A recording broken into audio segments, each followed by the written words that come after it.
Bienvenue sur Dukascopy TV, je suis Ben Jones. Une nouvelle semaine d'échange commence et Sam Manukan d'IS Investment me rejoint par téléphone pour l'aperçu des événements clés de la semaine. Alors Sam, jetons un coup d'œil à la Chine. Les données récentes ont montré des chiffres relativement faibles à l'importation et à l'exportation. Les données de l'inflation seront disponibles mercredi. À quel genre de données vous attendez-vous ? Je pense que les chiffres vont refléter deux tendances. D'une part, c'est la faiblesse des prix des matières premières telles que le pétrole et le minerai de fer. Et d'autre part, c'est la faiblesse de la demande domestique. Ces deux facteurs vont sûrement mettre de la pression sur l'IPC et l'IPP. Je suis avant tout préoccupé par l'insuffisance de la demande antérieure. Si la Chine se fixe vraiment l'objectif de renouer avec la croissance, il n'y a aucun autre moyen que d'augmenter la consommation. Nous devrions également faire très attention au mouvement de la paire yuan-yen parce que cette année, le yen s'est fortement déprécié contre le yuan.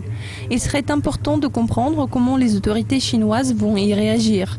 Si elles cherchent à affaiblir le yuan, ça pourra être assez intéressant en 2015. Même si nous voyons un IPC plus faible ce mois-ci, je ne crois pas qu'il y ait une baisse des taux.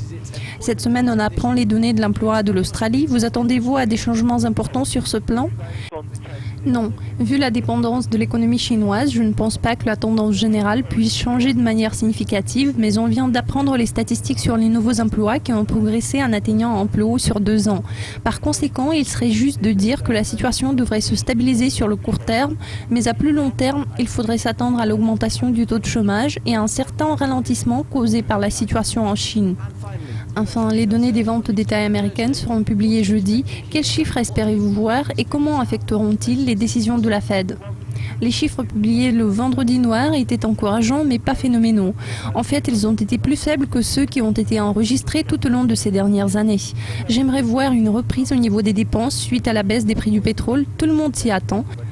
Pour l'instant, la Fed fait très attention aux salaires car normalement, la hausse des salaires doit être accompagnée de l'augmentation des dépenses. Si la chute des prix de l'énergie n'est pas en mesure de stimuler les dépenses aux États-Unis, ça va être la plus grande déception pour le marché et pour les porte-paroles de la Fed comme le vice-président Pish Esch.